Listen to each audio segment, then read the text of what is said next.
When you talk about spiritual awakening, certain things happen, certain changes happen, and it's actually a very confusing time. Most people think that, spiritual awakening will bring unlimited bliss and it will remove all the confusion and conflict, and that we will, sit in complete peace and harmony with the world. But that does not happen. What happens is that spiritual awakening is actually the beginning of conflict. It is when you start questioning everything around you. So it is a period of extreme confusion, conflict, restlessness, irritation, and sometimes there's a lot of anger and anxiety as well. So, first thing is that you start becoming more sensitive. Your sensitivity heightens. You become sensitive to very small things, sensations, feelings. Because before this time, before the awakening, your mind was always cluttered with this noise, this constant thinking which was happening in the background. Now, all of a sudden, that thinking drops away. Or even if it doesn't drop away, that thinking doesn't hold you. So, whatever appears in consciousness, in your experience, that is crystal clear. So, the mirror is clear, it's clean. So you see the exact image the way it is. So you start experiencing these sensations, these thoughts. And actually, thinking aggravates in that period. So it is actually quite uncomfortable in the beginning. And then there is a period of, back and forth, flip flop. Sometimes you're absolutely in bliss, and then there are other times when you feel extremely low. And this alternating states of mind, they create quite a discomfort. So this period of unrest, of irritation, is what I call the dark night of the soul, where the confusion is at its peak. So this is also called a spiritual depression, because you've seen something, right? You have experienced that vastness, that unlimited energy,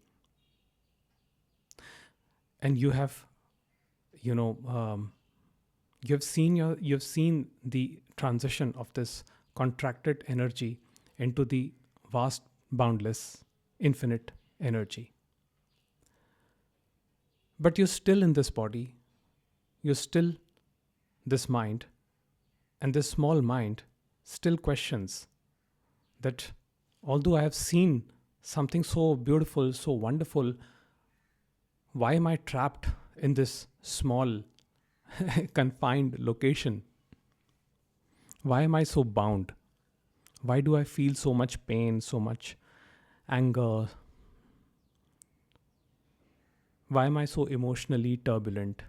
Why this roller coaster of emotions? So that period is the period of dark night of the soul. And then the next thing happens is that you stop engaging in the regular activities which you used to earlier. Like, for example, I stopped watching movies. I stopped going to restaurants, places to eat out, fancy places to eat out. I just lost interest in all of that. In fact, I started spending time in nature. So I used to love walking. I still love walking in the park. Or if I don't feel like going to the park, I go to my terrace and, spend some quiet time over there. So every day, like one and a half hour I do spend over there. I walk and, organize my mind. But again, it is still challenging because the mind is again divided. You feel like watching some form of entertainment, but at the same time there is just no interest. If say for example, if you are if you like the adrenal, what do you call that hormone, the rush of that hormone, and watching scary movies, adrenaline, I don't know what is it called. So if you like the rush of that hormone, and if you like to watch scary movies or things that produce excitement, now that watching a certain program will create excitement, but at the same time you see the futility of it. Your mind is confused, so it says, what's the use? And even in some other activities, maybe you were involved with some organization, or you were involved in some work, you all of a sudden discover that you don't want to do that anymore. You don't want to associate with certain people. So that brings me to the next point, that you start losing friendships. Some fall apart by themselves because the distance grows, because there is now not much common between you and the people you knew. So they're still operating in the earlier mode, in the usual mode, as they do. So they would, want to go to these, go to the movies, go to the restaurants, or, go to nightclubs and stuff like that. But you may want some quiet time.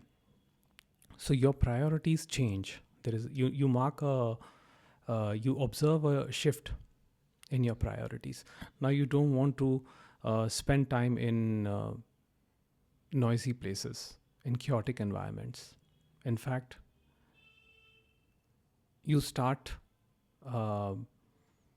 finding peace in silence. Loud noises, and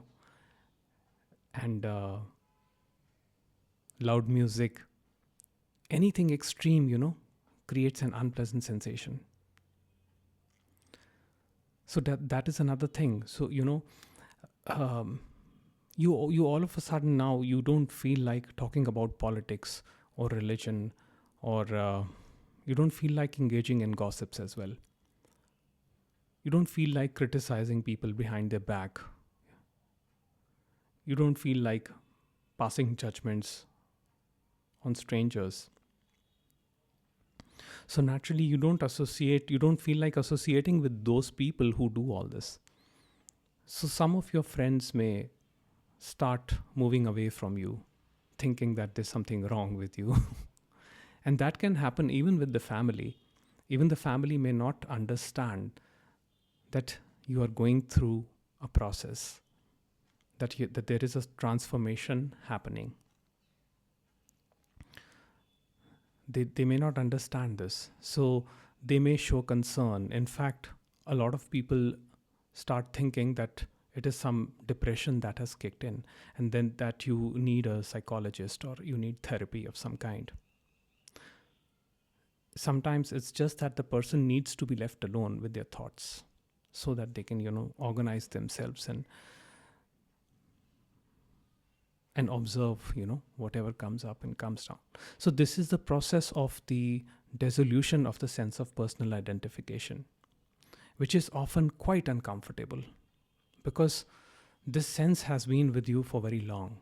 But now, since you have experienced an awakening where you have seen this contracted energy dissolve into something beautiful, magnificence, something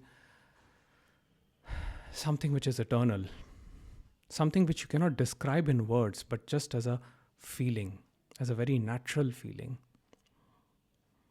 Now that you have seen it,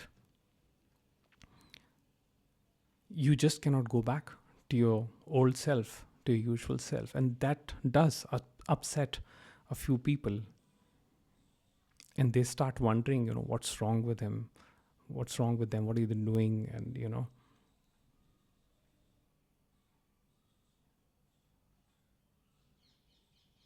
So, your interests, sometimes your art, everything undergoes a change. Maybe earlier you like to paint scenery or something, then now all of a sudden it changes to something else. Now you start mixing colors and start drawing abstract shapes. These kind of things happen. Your preferences on music, all the choices, keep changing.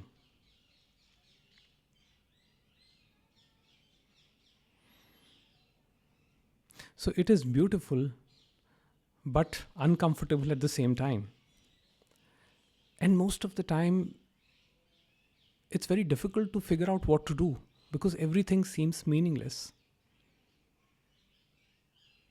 And that was one of the greatest challenges I faced during that period. And I spent a lot of time in isolation, just contemplating and reflecting on the nature of things. Although I don't recommend that for you, I don't say that you have to do that, or that is the method. I don't promote that as a method for self-realization or any thing of that sort. What I'm trying to say simply is that as the sense of personal identification dissolves, the doership subsides. So things appear to be meaningless. Now it is seen that life is its own purpose, that there is no specific meaning and purpose to life. And you see this in others, people from different cultures, different backgrounds, different geographical locations, different upbringing. They have their own idea of purpose and meaning of life. For some people, it's just existence and survival. For other people, it's a never-ending race. And for yet some other people, it may be social service, activism. So everybody defines purpose according to their conditioning, what they have gone through as children, what the society has taught them. But now you start to see the meaninglessness of all of that, of all of the past conditioning. You see that this duality of pleasure and pain, good and evil, it does not have that concreteness, that solidity, as it used to appear earlier.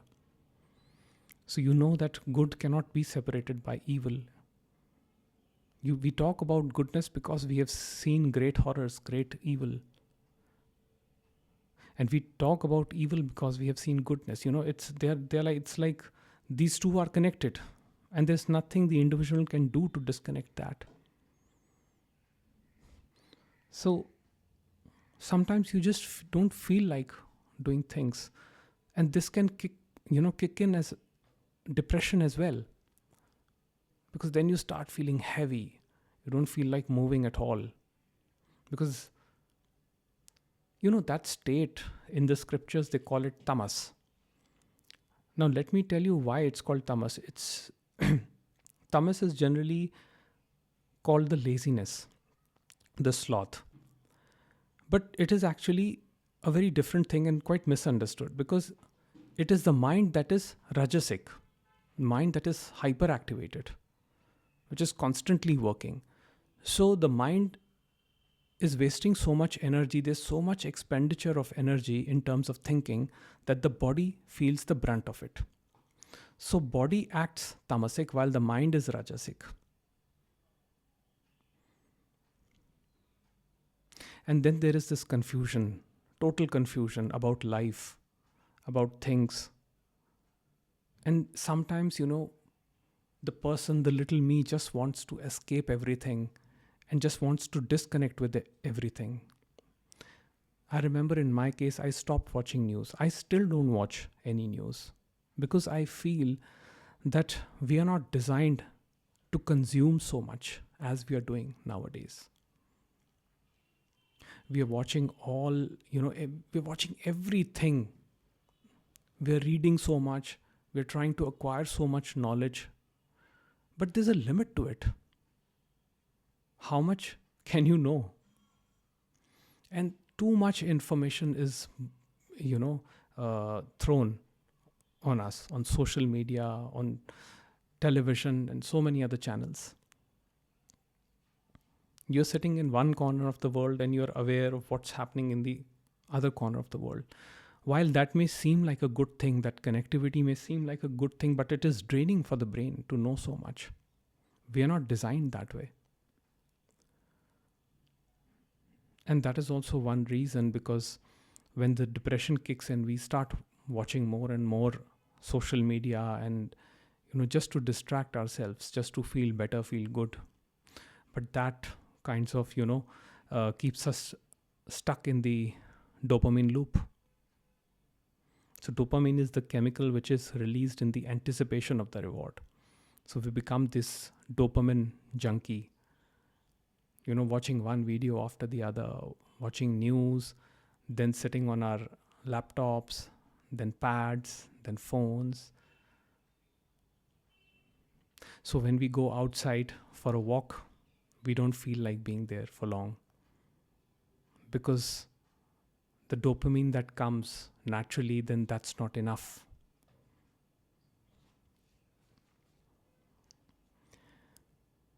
But with awakening, you don't even feel like watching too many videos on the smartphone or scrolling your social media feeds as well. So then that confusion is also there. Now what should I do? There's extreme boredom.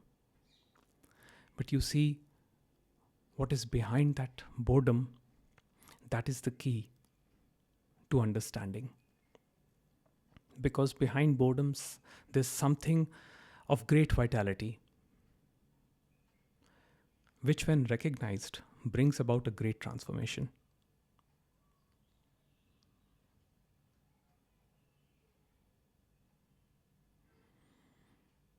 But yes, things change with spiritual awakening. People, family, friends, your entire world flips. And it is a tough time. Although with time, as this knowledge, the knowledge of awakening, of the insight is embodied and becomes one's truth, it is then that one experiences a peace, a natural sense of relief, because in that, what happens is that we accept the unpredictable and uncertain flow of life. And that is all there to it. There's nothing more. It is not the attainment of some super consciousness or some state. Every state is temporary. Every state goes away. There is no permanent state. There is no permanent bliss. It is just that this entitification or the sense of personal identity or me is breathing its last. So with time and experience, slowly this me keeps dissolving. And there comes a time when this understanding settles. It becomes your being. And then the confusion goes away.